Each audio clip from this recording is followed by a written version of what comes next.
Certainly there had been smaller societies, about 4 of them, but because they were colonially managed at the time by a colonial kind of association, just association. So the Bugisu came back together and they formed this union, 1954. This union is older than the independence of Uganda, and you can imagine it from 55 up to now, it still stands strong. Ladies and gentlemen, the union made heavy strides, that it invested heavily. The reason that we still remain afloat, I was telling the journalists today, the Fourth Estate, just a few minutes ago, that we are proud we can exist because our vanguards, the elders, saw the future and they invested selflessly. One of them is still living, about 95 years. He's still living, has all the history. And in the future, I will introduce him to the board of UCDA so that he interact. He's not very frail, and he still speaks well, but he's 95 years old. Who was there at the time as a young man. Bugisu Cooperative Union sprawls over the whole Bugisu region. The 7 districts today, we have about maybe 290 something societies, 99. Yeah, there are those who are still now again joining, but you can take on average 300 primary societies which patronize with Bugisu Cooperative Union, and patriotically so. Elections previously were held every 2 years as per the 1991 Cooperative Act, but now this act has given it up to 4 years, the new one, which you all know, I hope so. And we have just been re-elected recently back to office. I'm happy I and my board members, all of us, were brought back to this union. The hitch we had was around 96 to 2008. It was bad. My brother, the chairman of UCDA, knows when this union fell into the hands of a board which did not care. We lost 619 acres of land just down here where we have now the industrial park. Sold at a paltry of less than 5 million Uganda shillings per acre, 619 acres. Certainly we have appealed to government and said, yes, we have contributed to development, but can you at least recompensate the Bugisu, because it was still sold just like that. We can't, of course. We welcome the developments there. We have our younger people. If you are here very early in the morning or very late in the evening, when you get these younger people coming out of those factories, you will say yes. Courtesy of Bugisu Cooperative Union. 1996-2008, that board sold Eligon Hotel, one of the Uganda hotels establishment then. When there was that divestiture, Bugisu had the money, we bought it. But now this board sold it. The one we replaced sold it. Now, what brought trouble in 2008 when they attempted to sell even the factory again? 20,000 shillings per year to a white man. Some of us who are patriots and Pan-Africanists called the Rastas, including my Honorable Nandala, came up and said no. Good that Honorable Nandala was even in Parliament then. We said the Bugisu rallied and said no, we must save our property.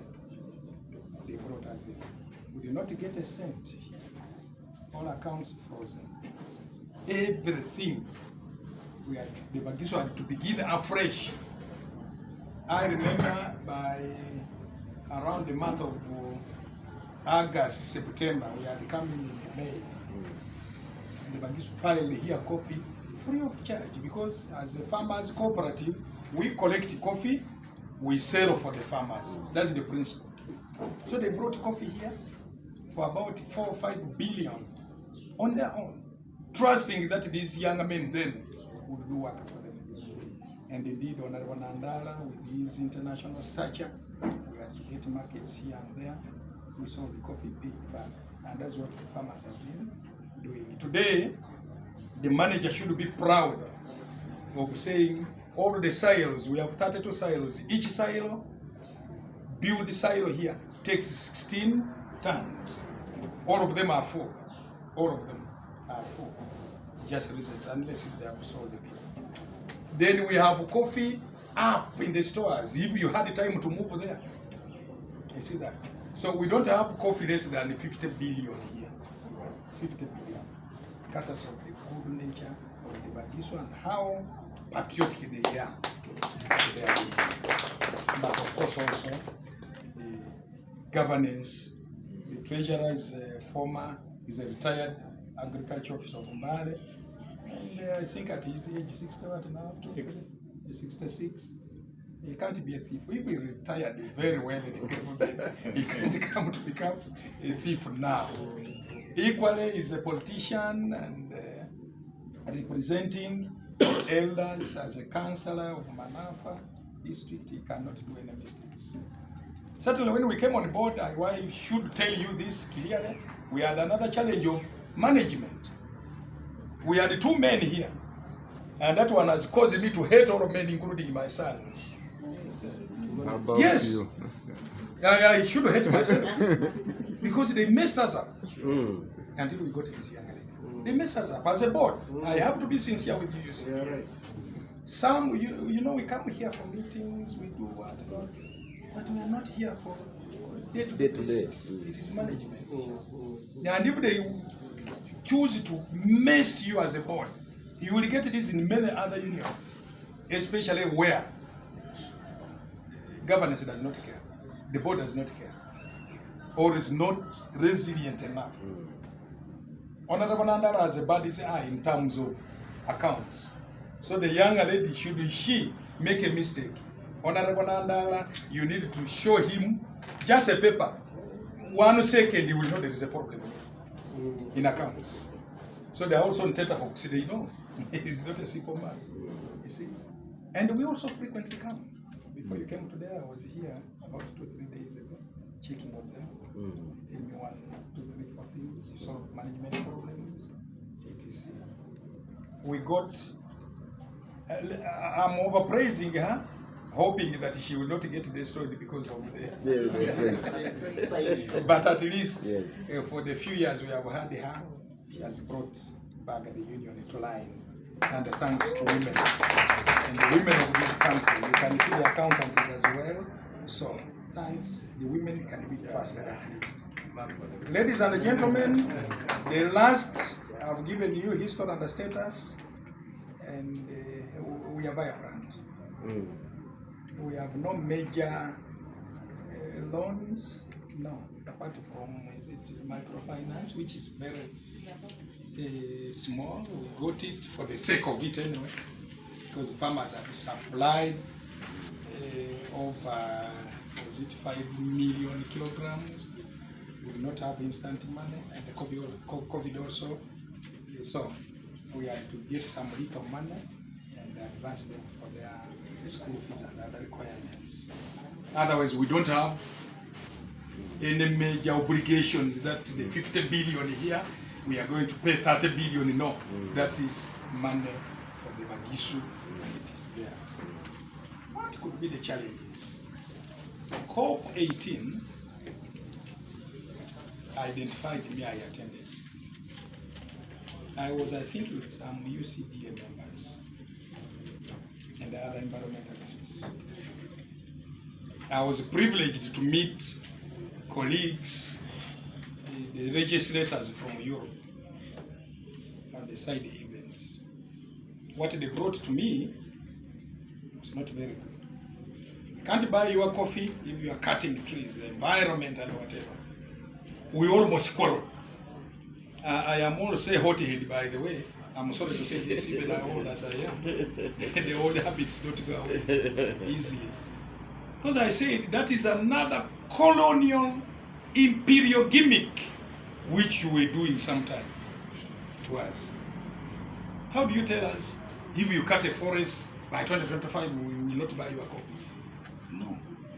We reasoned with them. One, coffee itself is a tree.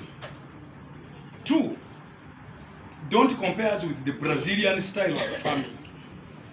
You see, in Uganda, if you go to my crofts, I call them crofts because they are small gardens in Bugisu. Yeah, my chairman knows. Nobody here can own 100 acres of coffee. No, there is no. So we have small gardens. I have over 10,000 coffee plants, but in small gardens. Now, our type of coffee here, you must plant trees, especially cordia tree and whatever, for shade. But the shade also does other things. The leaves manure there, the soil and whatever. During the dry season, it also acts as a shade to the coffee plantations. So actually, we do more tree planting than what they think. I hope you have moved around and seen for yourself.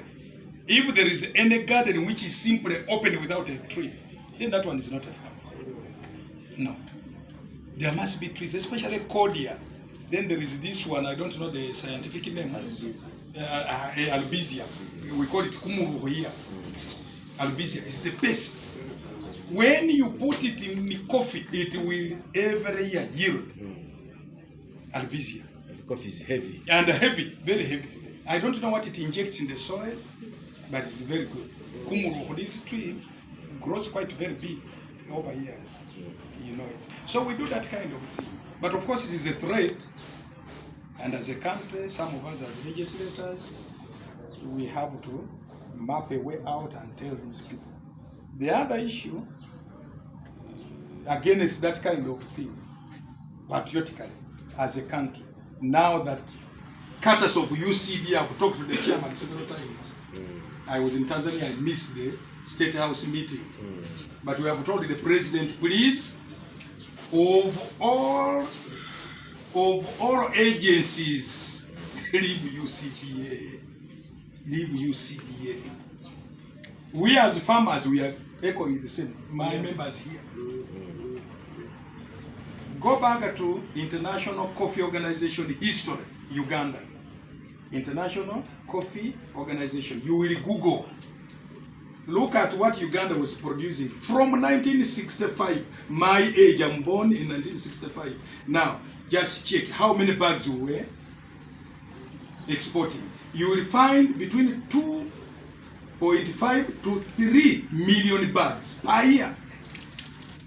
They fell a bit during Amin's time to about 2 million. We have never gone beyond 3 million until a few years ago, about 10 years ago, that we struck to about 5 million, and now we are proud of having almost 80 million and being #1 country in Africa, surpassing Ivory Coast and Ethiopia. You see? And #7 in the whole world. Carter said, Mr. Chairman, UCDA. Thank you for the support. These imperial advances, UCDA guide us. As a union, we have gone to the east. We want to open the eastern markets. You need only 100 million Chinese taking our coffee. You need only 150 Indians taking coffee. We will not have enough coffee to supply. The second issue, and the what would be a challenge, is establishing soluble machines in this country. I personally have told the State House people, you cannot buy one. At $120 million, it is quite expensive for Bugisu. But we can go under what we call public-private partnership. The unions of the East, can we have one soluble machine, maybe in Mbale, and all of us who do this work there to pack our coffee, we will be contributing. Central, and now Western, because now I've moved in these regions, The traditional coffee regions are no longer the same. Bugisu, Busoga, Uganda. No. Western now has come up vibrantly. And Northern is coming up. Northern is coming up. I have seen coffee even in Acholi. Very surprising. Recently I was at Patiko when we had the parliament. As a Rastaman, I like history, and the history is our destiny. So I visited the museum at Patiko. But along the way, over 60 kilometers, you will see planting coffee crops. You see? Those are the issues we will come to, bring it to you as challenges and threats in the future. UCDA should open markets and get away of opening markets in the East. If Muzungu refuses, then we can go there. We're on top of that. Mr. Chairman, I want to thank you with my lengthy remark, brief, and whatever. Thank you. I want to thank you, ladies and gentlemen. Thank you so much. From Royal Way Media, sent by UCDA to do some field work. But now the challenge we are getting here is we have buyers who want to do contracts with us in Italy and Spain. They've rejected us and they are saying unless we have those certificates. So my challenge here is when the certificate we got, when are we getting those certificates? Because now business is going to get started. Because UCDA, I think you're the ones carrying out that process, but maybe you're too slow. Right now, I'm not getting contracts. Whoever calls says the first on the list is the what? Is the certificate. So I don't know when you people are going to act on that. Right now, I cannot export anything. Then secondly, it is about, we've gotten business in China, but they want the JSCC registration. When we're in China, I think you know Doreen, she's your staff, she's in China. So she's so close to us and she knows our family. Okay, sorry about that, she knows our family. So she helps me so much. So she came here recently and went back. But while there, she checked in the system. We have been registered by UCDA. But I think the person who registered passed on, Baba Ogulo, if Barbara knows her, he passed on. And they said for renewing it, they need a password. So I tried to talk to Doreen, then Doreen sent me to Noel. I talked to Noel, Noel sent me to Maif. Now, Maif, I talked to Robert, but Robert says it is UCDA, so we are stuck. And Robert tells me these days, I think they are doing more of value chain, not coffee. So we are stuck, and every client I get from China, they want this registration. They check in the system, it's there, but it's not functional. They want us to renew it. How do you help us?